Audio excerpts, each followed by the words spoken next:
স্বৈরাচারী শেখ হাসিনা আপাতত দৃশ্যত তিনি এবং তার ফ্যাসিস্ট দূষররা 2024 সালের 5 আগস্ট তারা তাদের কর্মের উপহার পেয়েছেন।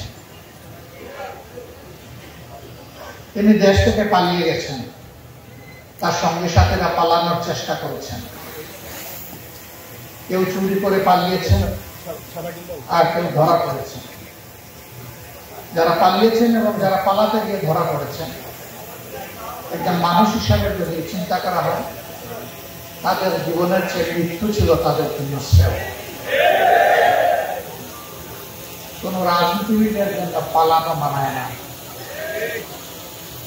রাজনীতি করবেন রাজকীয় মন নিয়ে, রাজনীতি করবেন প্রিয় জাতির জন্য। যদি রাজকীয় মন নিয়ে জাতির জন্যই রাজনীতি করেন, তাহলে আপনাকে পালাতে হবে। এটা ঠিক, মানুষ ব্যক্তিগতভাবেও ভুল করতে পারে, আবার সমষ্টিগতভাবেও ভুল করতে পারে। ভুল ওই জিনিসকে বলা হয় যা মানুষ না জানার কারণে কোনো অন্যায় করে ফেলে, কিন্তু জেনে শুনে যখন কোনো অন্যায় করে সেটা ভুলের ওই লেভেলে থাকে না, সেটা অপরাধে পরিণত হয়। কেক পালায়, চুর পালায়, ডাকাত পালায়, খুনি পালায়, লুটেরা পালায়, বোমকারী পালায়, দর্শক পালায়, কোনো ভালো মানুষ পালায় না। বিচারের রায় তারাই তাদের উপরে দিয়ে ফেলেছেন, আর বাকি কৃতকর্মের পাওনাটা এখন তাদেরকে পেতে হবে। সেই অপেক্ষায় জাতি উন্মুখ হয়ে আছে। আমরা জানি এই সরকার সমস্ত বিচার সম্পন্ন করতে পারবে না, কিন্তু ফ্যাসিস্টের বিচার তাদেরকে শুরু করতে হবে, এবং এই শুরুটা হবে 28 অক্টোবর থেকে।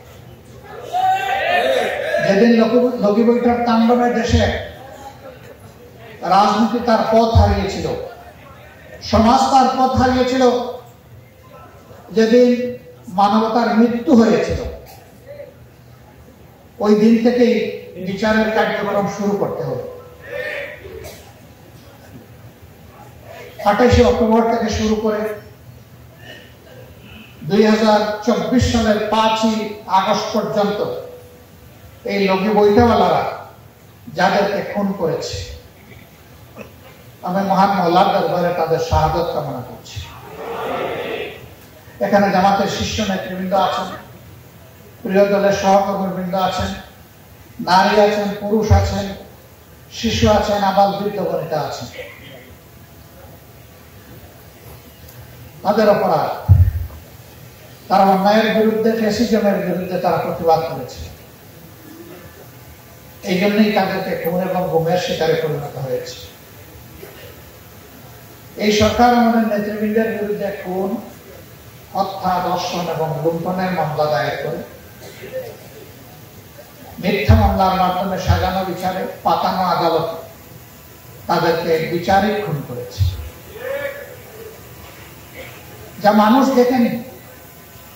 কাল্পনিক অভিযোগ এনে তাদেরকে হত্যা করা হয়েছে, কিন্তু মানুষ দেখেছে চোখের সামনে এই নিকৃষ্ট দলকে শত মাহবুবের ইজ্জত লুণ্ঠন করার পর ধর্ষণের সেঞ্চুরি পালন করেছে। ঢাকার বিখ্যাত শিক্ষা প্রতিষ্ঠানে আমাদের কলিজা টুকরা মেয়েদেরকে জানোয়ারদের হাতে তুলে দিয়েছে। মিডিয়ায় তা উঠে এসেছে।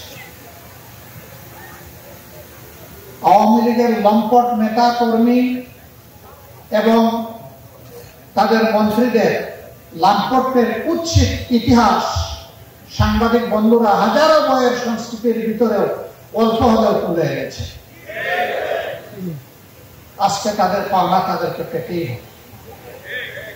গুমের সংস্কৃতি তারা চালু করেছিল এবং এই গুমের সংস্কৃতির উৎকর্ষ দান করেছেন শেখ হাসিনা। জায়গায় জায়গায় আয়নাঘর তৈরি করেছেন। সেরকম একটা আয়নাঘর আমারও দেখা শুরু হয়েছে। ওরকম একটা আয়নাঘরে আমিও 13 দিন ছিলাম। তবে হ্যাঁ, এর আগে আমাকে আদালতে উপস্থাপন করা হয়েছে, কিন্তু সেখানে শত বনি আদমকে দেখেছি, আলিম উলামাকে দেখেছি, মাসের পর মাস, বছরের পর বছর তাদেরকে সেখানে রেখে দেওয়া হয়েছে, আদালতে উঠানো হয়নি। এরকম কত আয়নাঘর জায়গায় জায়গায় যে ওরা তৈরি করে রেখেছিল, আল্লাহ ভালো জানে। অথচ